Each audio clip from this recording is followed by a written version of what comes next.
আপনি প্রতিদিন সকালে ঘুম থেকে ওঠেন, দাঁত ব্রাশ করেন, মোবাইল চেক করেন, কখনো কখনো এক কাপ চা নিয়ে ব্যালকনিতে দাঁড়ান। তারপর হয়তো ব্যস্ত হয়ে পড়েন অফিস যাওয়ার জন্য, কেউ বা ছুটেন বাজার করতে, কেউ যান ক্লাসে।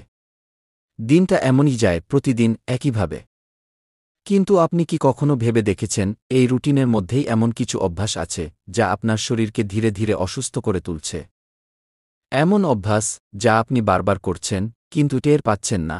এগুলোই আপনার ক্লান্তির, মাথা ব্যথার, ঘুমের সমস্যার, এমনকি হৃদরোগের গোপন কারণ। ধরুন আপনি প্রতিদিন রাতে দেরিতে ঘুমান। কারণ একটা সিরিজ দেখা শেষ হয়নি, কিংবা সোশ্যাল মিডিয়ায় একটু বেশি সময় কাটিয়ে ফেলেছেন। আপনি ভাবছেন, কিছুই তো না, কাল একটু দেরিতে ঘুমালাম, কাল আবার ঠিক করব।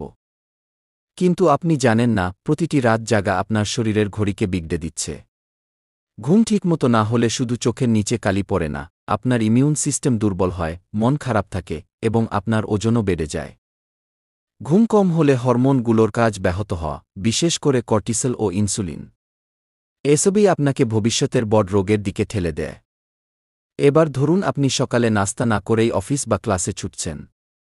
ভাবছেন, সময় নেই, পরে কিছু খেয়ে নেব, কিন্তু এই একটা ভুলেই আপনার শরীরে তৈরি হয় গ্যাস্ট্রিক অ্যাসিড, মাথা ঘোরা, অ্যাকান্ট্রেশনের সমস্যা। আপনি হয়তো বুঝতেই পারছেন না, আপনার ভুল রুটিনই আপনাকে দিনে বারবার ক্লান্ত করছে। গবেষণায় দেখা গেছে, যারা নিয়মিত সকালের নাস্তা বাদ দেয়, তাদের টাইপ 2 ডায়াবেটিসের ঝুঁকি অনেক বেশি। এখন বলি, আপনি যেটাকে মনে করছেন স্বাভাবিক কি কাজ, সেটাই আসলে কি নীরব অসুস্থতাকে তৈরি করছে। আপনি মোবাইল ফোনে দিনরাত স্ক্রোল করছেন, চোখের সামনে নীল আলো লাগাতার পড়ছে, মাথা ব্যথা হচ্ছে, ঘুমের কোয়ালিটি খারাপ হচ্ছে, চোখ শুকিয়ে যাচ্ছে। আপনি মনে করেন নেট ঘাটা তো নেশা না, কিন্তু সায়েন্স বলছে এই অতিরিক্ত স্ক্রিন টাইম ব্রেইনের রিওয়ার্ড সিস্টেমকে ক্ষতিগ্রস্ত করছে।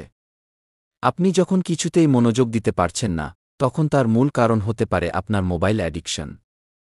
এখানেই শেষ নয়।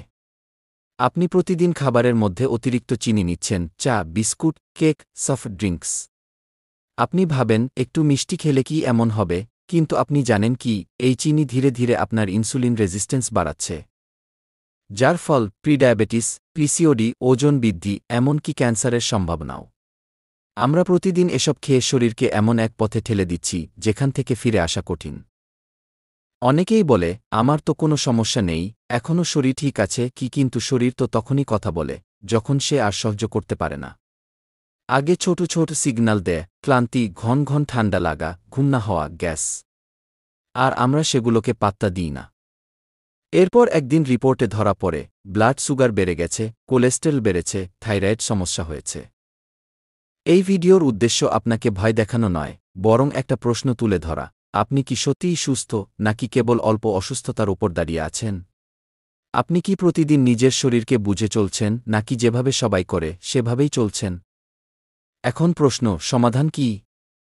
প্রথমত, সকালে ঘুম থেকে উঠে এক গ্লাস গরম জল পান করুন। এতে শরীরে টক্সিন বের হয়, হজম ভালো হয়। দ্বিতীয়ত, সকালে 1-0 মিনিট সূর্যের আলোয় হাঁটুন, ভিটামিন ডি শরীরের জন্য অত্যন্ত জরুরি। তৃতীয়ত, অন্তত 7 ঘণ্টা নির্বিচারে ঘুমানোর চেষ্টা করুন, ঘুম না হলে শরীর কোনোভাবেই রিকভার করে না। চতুর্থত, চিনি বাদ দিন, বিশেষ করে চা বা কফিতে না মেশান। পঞ্চমত, দিনে 7-8 গ্লাস পানি খাওয়ার অভ্যাস গড়ে তুলুন। সবশেষে, দিনের কাজের মাঝে নিজেকে সময় দিন, একটু হাঁটা, একটু শ্বাস নেওয়া, একটু ঘুমানো, একটু ফল খাওয়া।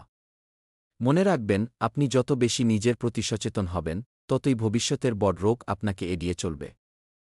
আপনি যদি আজ এই কথাগুলো গুরুত্ব দিয়ে ভাবেন, তাহলে আগামীকাল আপনার শরীর আপনাকে ধন্যবাদ দেবে। এই ভিডিওটি যদি আপনার মনে কিছু প্রশ্ন তোলে, তাহলে কমেন্ট করে জানান। আপনি কি এমন কোনো অভ্যাসে নিজেকে খুঁজে পেয়েছেন? ভিডিওটি শেয়ার করুন আপনার বন্ধুদের সঙ্গে, কারণ একটা ছোট সচেতনতা অনেক বড় বিপদ থেকে বাঁচাতে পারে। আরও এমন হেলথ টিপস পেতে সাবস্ক্রাইব করুন আমাদের চ্যানেল সাম হেলথ সেন্টার। দেখা হবে পরের ভিডিওতে।